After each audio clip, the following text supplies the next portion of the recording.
Leo tarehe 26 Januari, dunia inaadhimisha siku ya kimataifa ya nishati safi. Maadhimisho haya yanatukumbusha umuhimu wa matumizi ya nishati safi katika kukabiliana na changamoto za mabadiliko ya tabia nchi, kulinda mazingira, kuboresha afya za wananchi na kuimarisha maendeleo endelevu ya kijamii na kiuchumi. Katika ulimwengu unaokabiliwa na athari kubwa ya mabadiliko ya tabia nchi, matumizi ya nishati safi ni nguzo muhimu katika kupunguza uzalishaji wa gesi joto.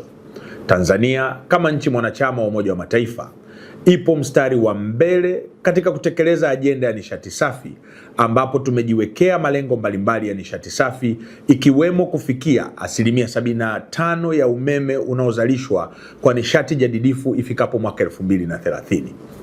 Na 80% ya matumizi ya nishati safi ya kupikia ifikapo mwaka 2034. Na kwa sasa mtaona tangu kuingia madarakani Daktari Samia Suluhu Hassan tumetoka kwenye 6% ya matumizi ya nishati safi ya kupikia hadi kufikia 25%.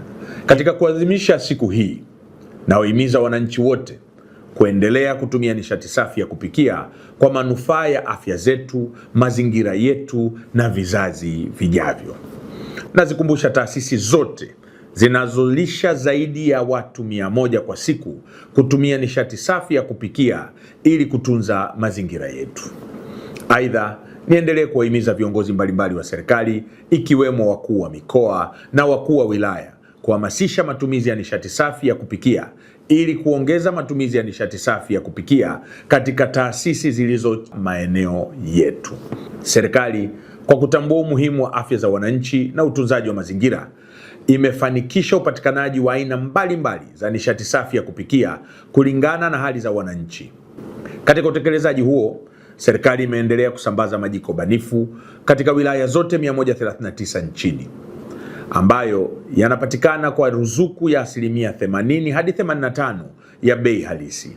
Hivyo kwa sasa mwananchi anaweza kununua jiko banifu kwa bei nafuu ya kati ya shilingi 7,500 hadi 14,000 tu.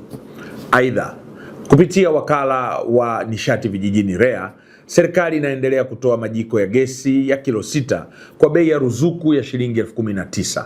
Majiko haya yanapatikana katika wilaya zote za Tanzania bara kupitia mawakala wa gesi waliopo katika maeneo yetu.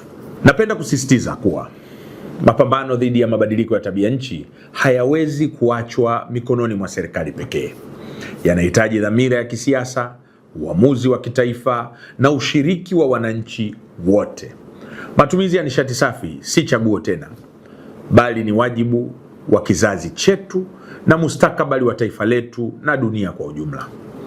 Nawahimiza wadau wote wa maendeleo, sekta binafsi, taasisi za kiraia na wananchi kwa ujumla kuendelea kushirikiana na serikali katika kufanikisha mageuzi ya nishati safi kwa maendeleo endelevu ya Tanzania.